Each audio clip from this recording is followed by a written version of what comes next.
All right, we're going to go ahead and get started. Hi, everybody. I'm Anna Mathews. I'm the Government Relations Director at FACC. And early in January, the governor released his proposal for the budget, and just wanted to go over it with you today and share some of the details. And we're excited to dive in.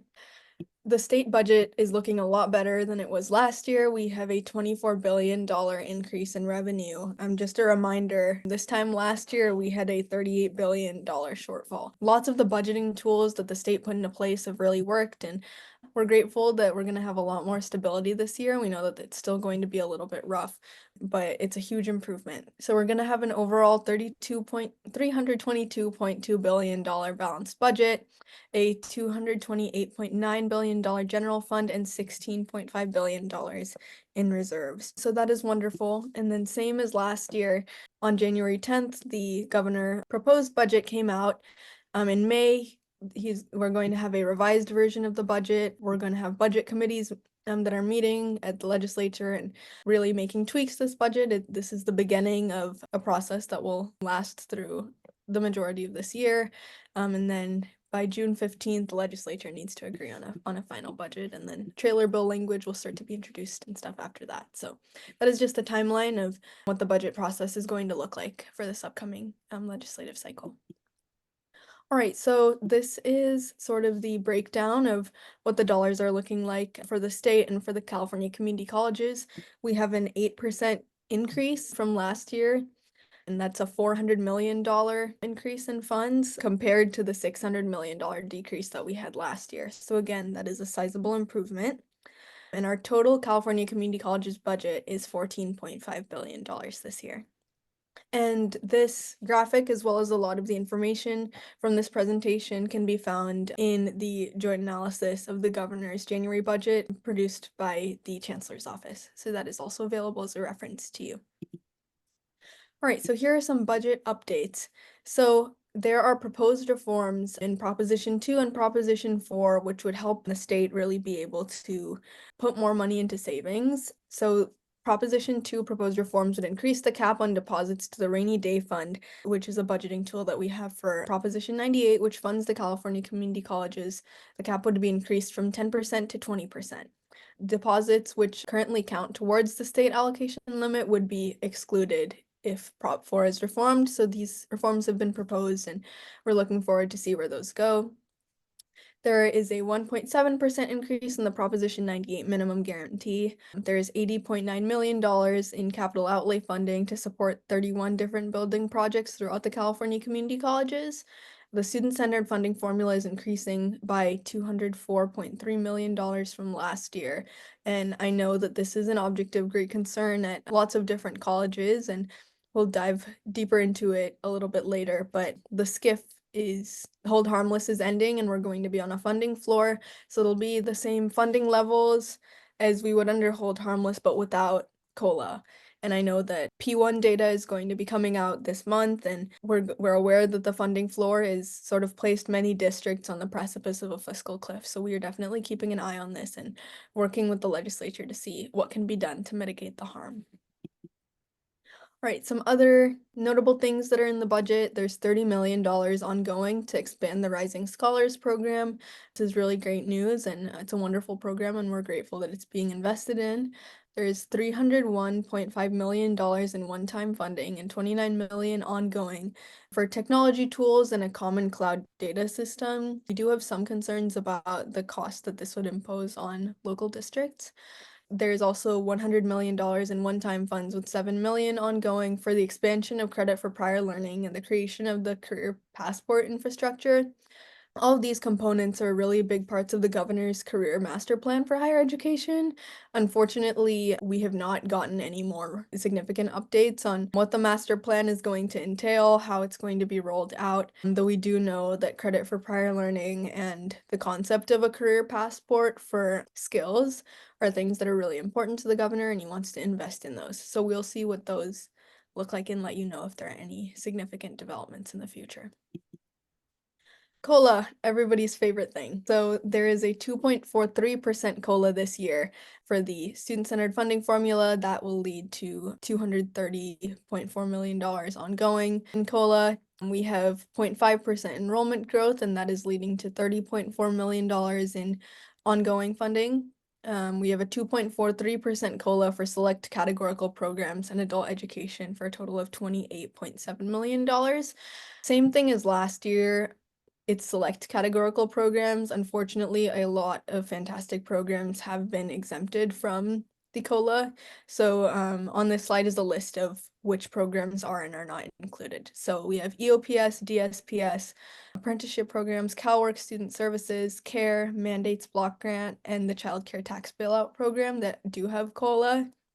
Unfortunately, a lot of our student services programs like Umoja, Puente, Next Up, Mesa, Strong Workforce Program, and Basic Needs Centers are not receiving COLA this year, as well as many things that invest in faculty, such as full-time and part-time faculty hiring funds, part-time faculty office hours, as well as other measures to work on part-time faculty compensation. So I will acknowledge that through the budget cuts last year, the community colleges were largely shielded from a lot of cuts in ways that other sectors were not shielded, and we're really grateful that we were not on the chopping block because I know that a lot of other agencies were really struggling and continue to struggle. So while we will continue to advocate for COLA for these other categorical programs, which do a lot of wonderful work within the California community colleges, we do want to respect and acknowledge how much stability we have been granted kind of compared to our counterparts in other sectors, and acknowledge that it's a tough time for everybody. So this is FACC's position on the budget, and this has been approved by the FACC board. FACC is grateful for stable community college funding. As I mentioned, things are pretty stable in our neck of the woods compared to other sectors, and we really are appreciative of the proposed Proposition 2 and 4 reforms. We do have concerns, huge concerns about the impact of the SCIF funding floor and what this is going to do to districts' budgets this year in terms of them being on the edge of a fiscal cliff. And we also have some concerns about the Career Education Master Plan data and tech investments that are being made. And so yeah, we know that, and we have heard from many of you that the student-centered funding formula funding floor is going to cause a lot of damage to districts. So our immediate priority is to give universal COLA to districts, especially those that are on the funding floor, just to mitigate immediate harm from not being able to, have the additional money that we otherwise would have gotten from Hold Harmless. We know that costs of everything continue to increase, and it is of the utmost importance that districts have enough money and their budgets don't fall flat this year. But bigger picture, we are still doing a lot of work to reform the SCIF. We know that there are many issues with it and that a functional funding formula should not have winners and losers. And we are having these conversations with the legislature about what it would look like to rework the SCIF. We have lots of partners with the SCIF Equity Coalition. FACC has a budget think tank that is doing really great work in proposing solutions and taking those to the legislature and really asking them, one, for COLA to help us get through this year, and then bigger picture to reform the SCIF so things like this don't continue to happen. We do want COLA to be applied to categorical programs, including the full-time faculty hiring, part-time compensation, and part-time office hours. We want a fully funded statewide pool for part-time office hours and a statewide healthcare plan for part-time faculty. It's looking like a bill may be introduced to the legislature this year regarding a statewide healthcare plan for part-time faculty. We know that resources have been put towards it by the state, but have not really been utilized by the districts because of the intricacies of trying to set up various healthcare plans in different districts. So we're hoping that having a statewide plan would make that a little bit easier to roll out those funds. So we will keep you updated on all of our efforts with the student-centered funding formula, part-time office hours, and healthcare. Both of those things were also things that the Chancellor's office and our system really submitted in a system budget request to the legislature. So they're definitely also priorities for the community college system at large. All right, so we're about halfway through our time. This is how you can get involved. Just next steps, the budget process is ongoing for the next couple of months, and we need to make sure that faculty voices are uplifted to ensure that the community college budget is protected. So things you can do is meet with your local assembly members and senators. I think especially with the student-centered funding formula, it's really important for legislators to hear the local perspective of what's going on at districts and the way that having a budget that is flat will impact students largely negatively. It's really important to have those conversations on a local level. You can join the FACC advocacy listserv that is on our FACC website. That is where we post important pressing advocacy updates, both on legislation and budget. It's a really great place if you're interested to be able to follow along in the work that we're doing on a regular basis.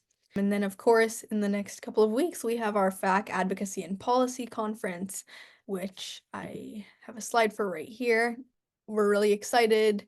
It is in Sacramento, February 23rd and 24th. It is a wonderful opportunity for networking, and we know that there's a lot going on with both budget legislation on the state and national level, and it is more important than ever that we have people plugged in and knowing what's going on and are equipped to be great advocates. So we're going to delve into this and many other difficult and complicated topics and work towards building greater advocacy networks and do some lobbying on Monday. So we're really excited and hoping to see you all at the ANP. You can also host a FACC regional conversation on your campus. We've facilitated these events at multiple different community colleges where we have a moderated panel. We have your legislator come to your campus. It's really important to build these connections on the local level. That's really where all the magic happens. So we're happy to help if anyone is interested in setting one of these up at your campuses.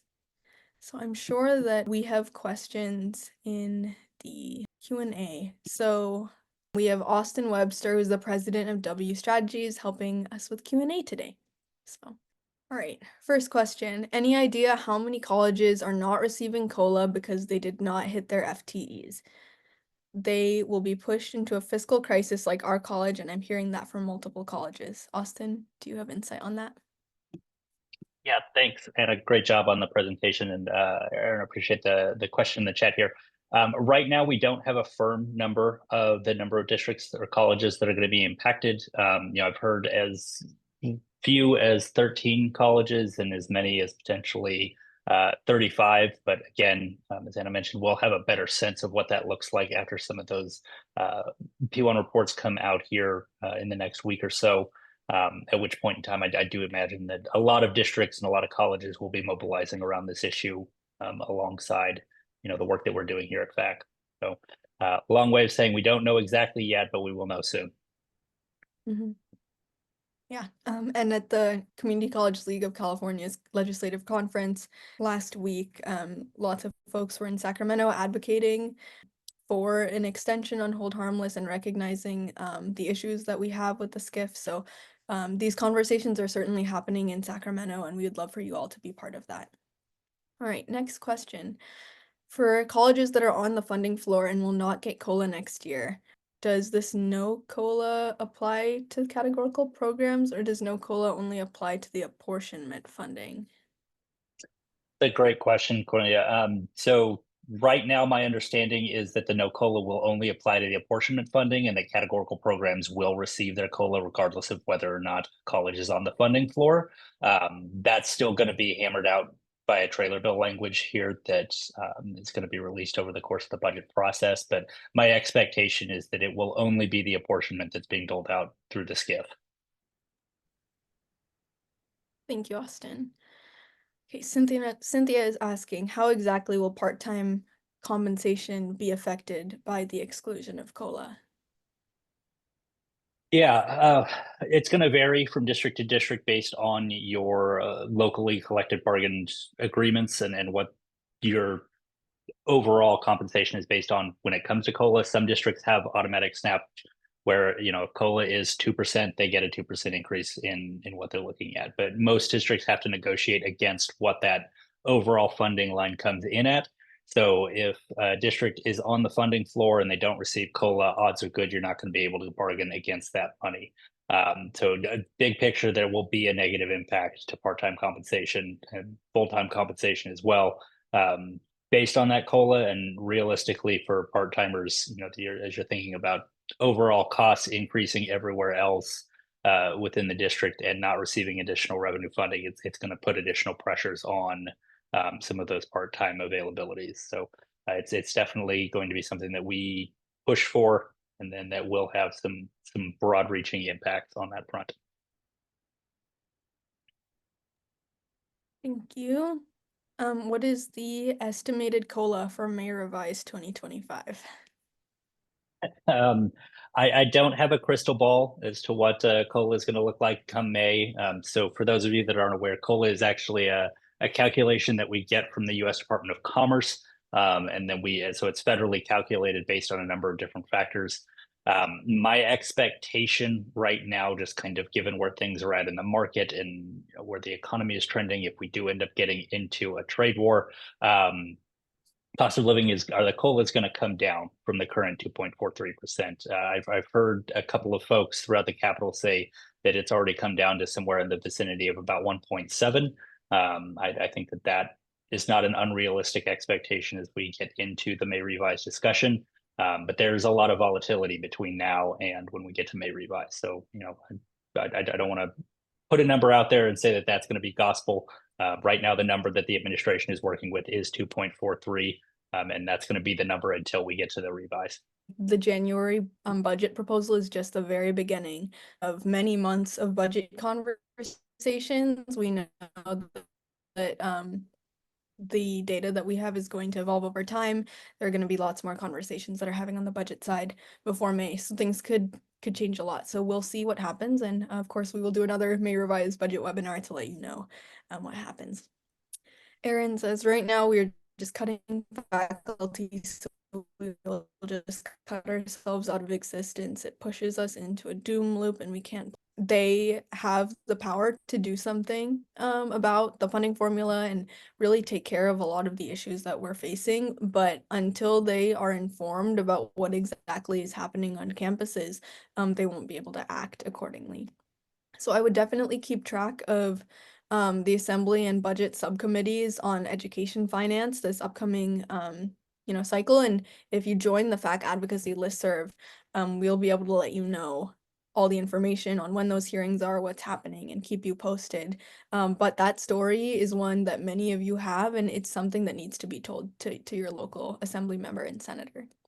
So figure out who those are and reach out to their district office and ask to have a conversation. I think advocacy is super important, not just on the legislative side, but also on the budget side.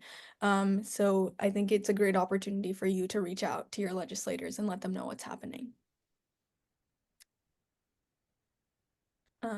I've been posting on LinkedIn to my network. Can we organize at a larger level? FACC is a really good way to work on organizing, so you can let us know what you have in mind, Erin. I can drop my email in the chat, but we are doing all manner of political organization for this upcoming legislative cycle. So we're in the midst of it, and